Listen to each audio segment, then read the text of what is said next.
Welcome to Celtics Post-Game Live, presented by your New England Ford dealers and Ford trucks. Eddie House, Amina Smith here with you. And the Celtics win in big fashion against the Nuggets, 124-104. And really, the Celtics, they look like a well-oiled machine out there. What was your biggest takeaway after this win? Well, they continue to play good defense, good team defense, individual defense. They're taking care of the basketball. They're not turning it over. They only had 8 turnovers. They're sharing the basketball, 29 assists, but they're just making it so hard on the opponent team, on the opponents. Just they can't find clean looks, and they're closing the possession out with the rebound. So they're just all around just clicking on all cylinders. Plus the bench mob out there heavy tonight with 43 points. That's big time. Yeah, bench came in big time in this one, and so did Jayson Tatum. He's with Abby Chin on the court right now.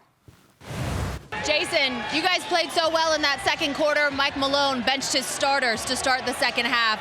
What did you do to Nikola Jokic? We just tried to make it tough. Obviously, reigning MVP of the league, and in the conversation this year, so he's obviously playing well. But, we just tried to make it tough on him. Great players like that, just can't let them be comfortable. And you're not going to get a stop every time, but just make it uncomfortable and compete. And, that's what we try to do. The ball movement was beautiful all night long. Ime, from the moment he got hired, challenged you guys to move the ball more. What's been the key to executing that vision? I think repetition, watching film, seeing what we didn't do so well in the beginning of the season, and just learning from it. And now that we've been playing the right way for a while, don't get complacent. Continue to build off that because obviously it's working, and we're having fun doing it. Everyone shooting the ball with so much confidence here tonight.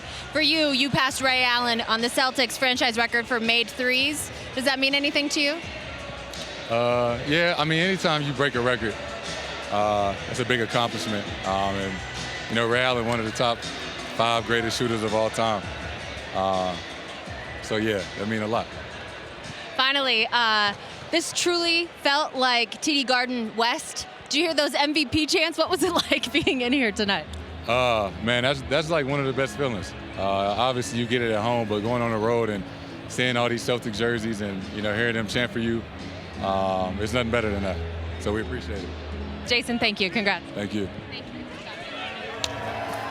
Ball Arena definitely sounded like TD Garden. Fans, those Celtics fans, Eddie, they clearly travel, okay? They travel all over the country. They were chanting inside of Ball Arena, and to me, it sounded like TD Garden. Yeah, it did, and that's the one thing about the Celtics fans. They aren't just here in Boston. They're all over the country, and wherever you go, they are supporting Celtics Nation. The Celtics pride is in full effect wherever you go, and it's always good especially when you put a whooping on a team like that. They whooped them like they came home late.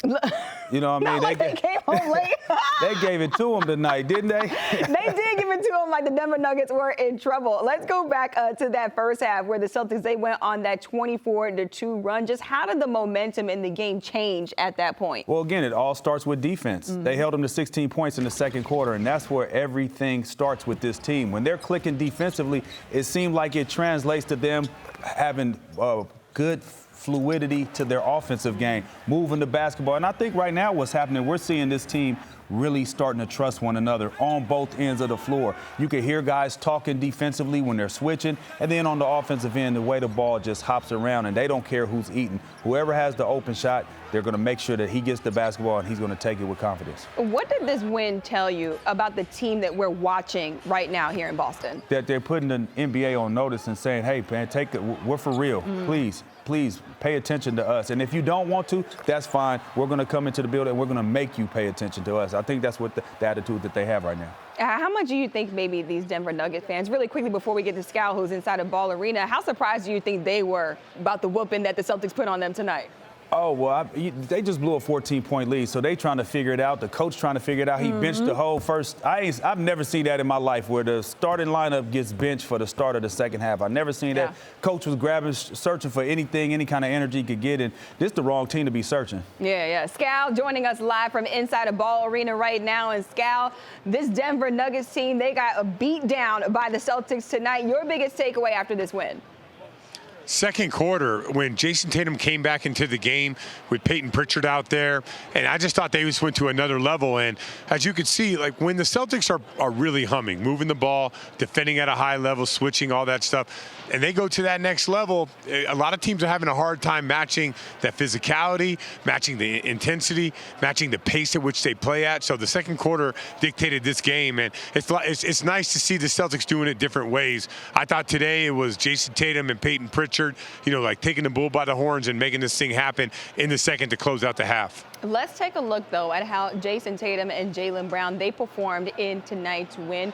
30 pieces for them tonight out there in Denver, and they are holding nothing back. We talked about it in our pregame show, that 30-30 vision. This is now the 6th game of the season where Jayson Tatum and Jaylen Brown put up 30 or more points.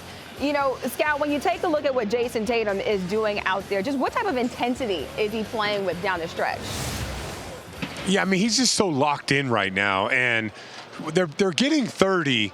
But they're not like, all right, watch me go to work and then watch me go to work. They're just playing basketball, and they're getting just as many extra passes from the teammates as they're giving. And so the ball, here's the way it works in the NBA when you're a team the way that they're playing.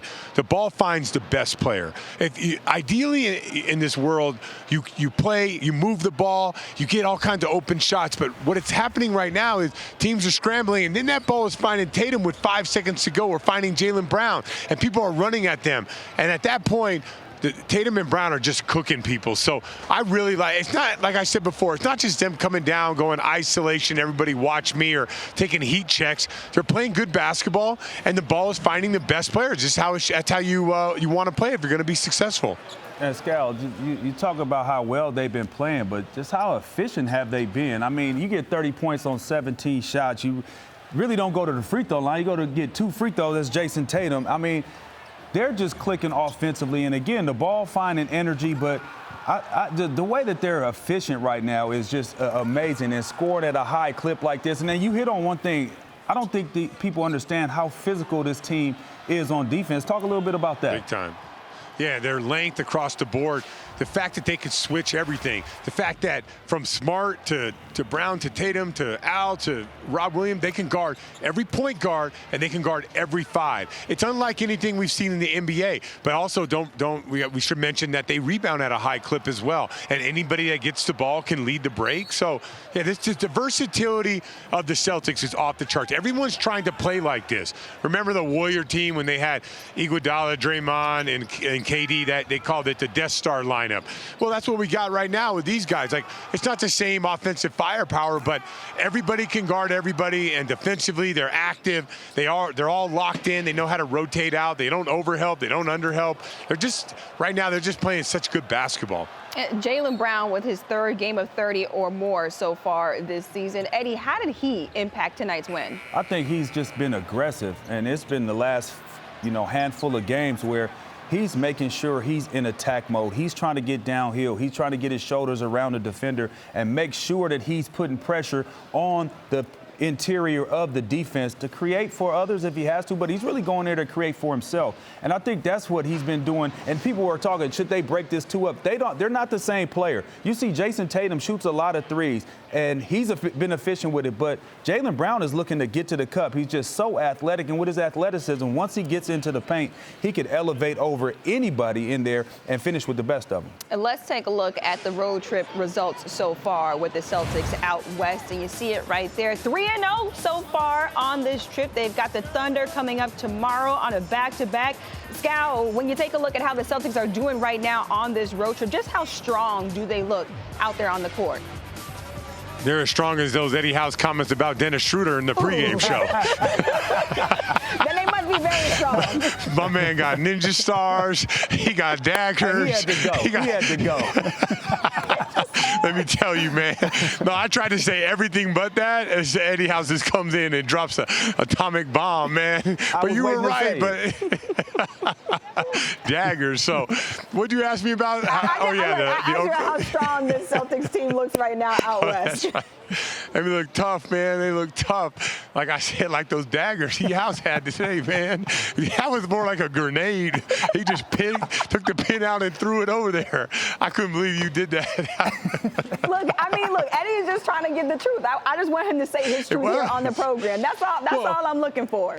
And he's right. Look how much better Peyton Pritchard has been playing. Yeah. Look how much better Jayson Tatum is with Peyton Pritchard. But, you know, like, you're supposed to ease into that, bro. Oh, man. No, you know, I was easing into it all year long, and I was finally glad because while he was on the team, you can't do it. But he gone now, so let it happen. Let it roll.